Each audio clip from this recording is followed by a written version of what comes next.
গত ৮ বছর ধরে মিঠু মোল্লা থাকতো সেক্টর 5-এ, এমনটাই কার্যত স্বীকার করেছে মিঠু মোল্লা। এবং এই অভিযোগ কার্যত স্বীকার করে নিলেন অমল সর্দার, স্থানীয় কাউন্সিলর। তিনি বললেন তিনি চেনেন, কিন্তু ডকুমেন্টস তৈরিতে তার কোনো হাত নেই।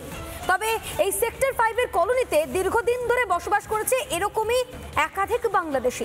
এসআইআর শুরু হতেই ঝুপড়ির ঘর ছেড়ে পাত্তারি গোটাচ্ছে অনুপ্রবেশকারীরা। রিপাবলিকের প্রতিনিধি ইন্দ্রাশিসের বিশেষ প্রতিবেদন দেখুন।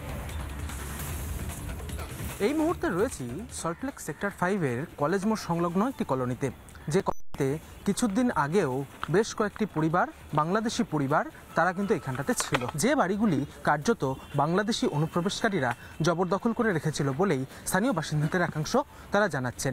এই যে বাড়িটি দেখা যাচ্ছে, যে বাড়ি এই মুহূর্তে তালা বন্ধ করে দেওয়া হয়েছে, শিকল বেঁধে তালা বন্ধ করে কিন্তু এই বাড়ির সদস্যরা চলে গিয়েছেন। যে সমস্ত নিত্য প্রয়োজনীয় যে সমস্ত সামগ্রী, বালতি থেকে শুরু করে জ্যারিকেন, বিভিন্ন ধরনের কাঠের আসবাবপত্র, খাট, সেই সমস্ত কিছুই কিন্তু এখানে রয়েছে।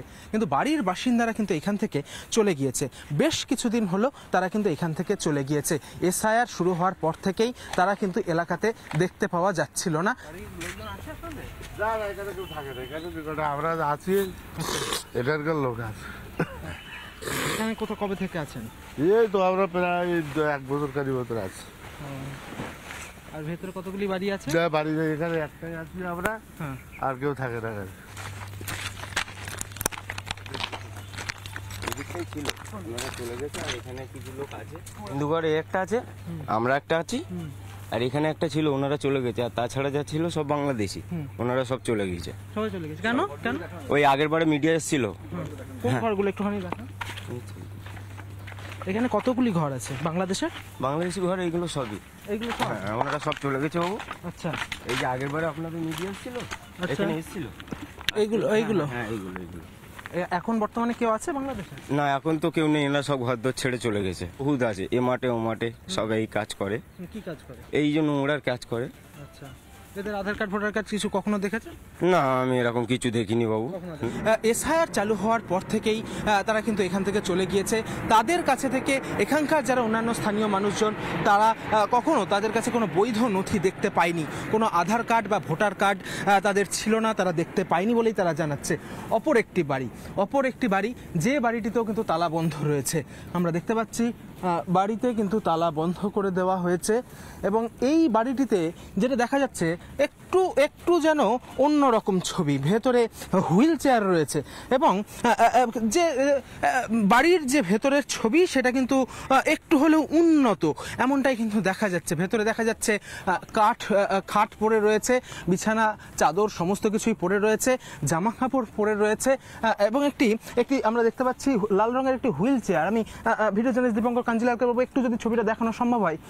একটি হুইল চেয়ার, সেটি কিন্তু এখানে রয়েছে। এবং এখানে যে কিছুটা হলেও আমি দেখার চেষ্টা করব ভেতরে রয়েছে কিনা, কোনোভাবে কারোর সঙ্গে যোগাযোগ করা যায় কিনা।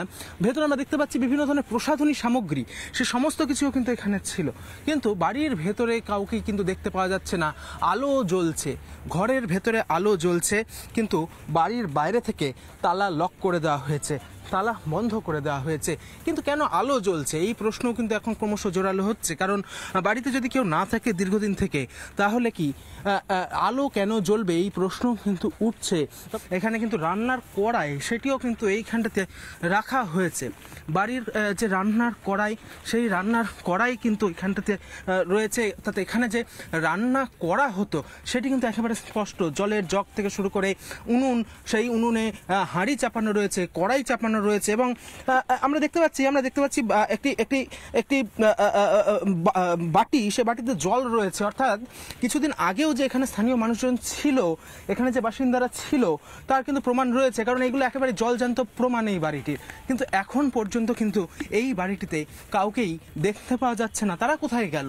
তারা কি এখান থেকে কোথাও গা ঢাকা দিল? সেই প্রশ্ন কিন্তু এখন উঠতে শুরু করেছে। স্বাভাবিকভাবেই সল্টলেকের মতন জায়গা, যেখানে একেবারে আইটি সেন্টার থেকে শুরু করে প্রচুর প্রচুর মানুষের প্রতিদিন এখানে যাতায়াত হয়, সেরকম একটি জায়গাতে দিনের পর দিন এখানে স্থানীয় মানুষজন, বাংলাদেশি অনুপ্রবেশকারীরা এখানে থেকে গেল, কোনো রকম বৈধ নথি ছাড়াই তারা এখানে থেকে গেল, পুলিশের কাছে কোনো রকম ইনপুট থাকলো না, সেটি নিয়ে কিন্তু বিস্তর প্রশ্ন উঠতে শুরু করেছে। তবে এই মুহূর্তে দাঁড়িয়ে এসআইআর চালু হওয়ার পরে এই বাড়ির সদস্যদেরকে কিন্তু এই মুহূর্তে এই এলাকাতে দেখতে পাওয়া যাচ্ছে না। ভিডিও জার্নালিস্ট দীপঙ্কর কাঞ্জিলালের সঙ্গে ইন্দ্রাশিস বাগচি, রিপাবলিক বাংলা, কলকাতা। নানা ধরনের কন্টেন্ট দেখার জন্য লাইক করুন, শেয়ার করুন আমাদের ফেসবুক পেজ, সাবস্ক্রাইব করুন আমাদের ইউটিউব চ্যানেল। পাশাপাশি অন্যান্য ব্রেকিং নিউজের জন্য অবশ্যই চোখ রাখুন রিপাবলিক বাংলায়।